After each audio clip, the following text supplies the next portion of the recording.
Happy Friday, Mountain Movers. Everything that irritates us about others can lead us to an understanding of ourselves.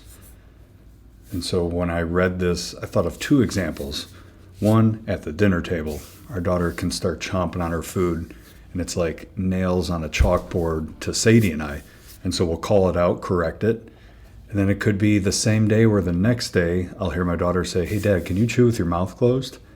And that's kind of humbling because you called it out the day before and then you realize you're doing it. And I think sometimes what irritates us about others is often a reflection of our own weaknesses or something that we just haven't resolved in our own journey yet. Somebody being loud, what we consider annoying, rude. Sometimes there's roots in it's a reflection of who we are. And so the challenge is look in the mirror. When something's irritating you, do I do this too?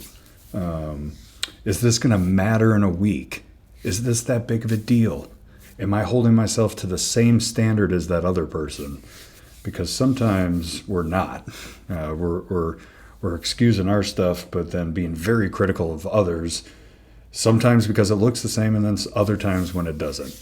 And there's times when what irritates you goes against your fundamental values, and that's a whole different story. But for the most part, look within when something's irritating you. Try to figure out if it's a big deal, and try to resolve those unresolved things while you're looking in the mirror. And then the next one I want to share is about smiling. Just how underrated and undervalued it is. There's something about smiling that just is incredibly impactful, free, and can provide a lot of peace and calm. So speaking of peace and calm, we'll start with your mood. I don't know about you, but there's times in traffic where I get really tense. You can ask my wife. She will attest to that. And I've tried this method before after reading a book where I get really upset or I'm stressed out from the day and I could just feel the frown or a resting mean face. And then I smile, and it almost feels psychotic to do it as I'm angry. But the simple fact that I'm smiling as I'm feeling that emotion makes me genuinely smile or start chuckling like this is ridiculous. And then it can snap me out of it. So a smile can really impact your mood, and it can absolutely impact relationship building. So your smile is your first impression before you go in for that bro hug, that handshake, whatever. What are you giving off? What energy are you giving off? What vibe are you coming off as welcoming?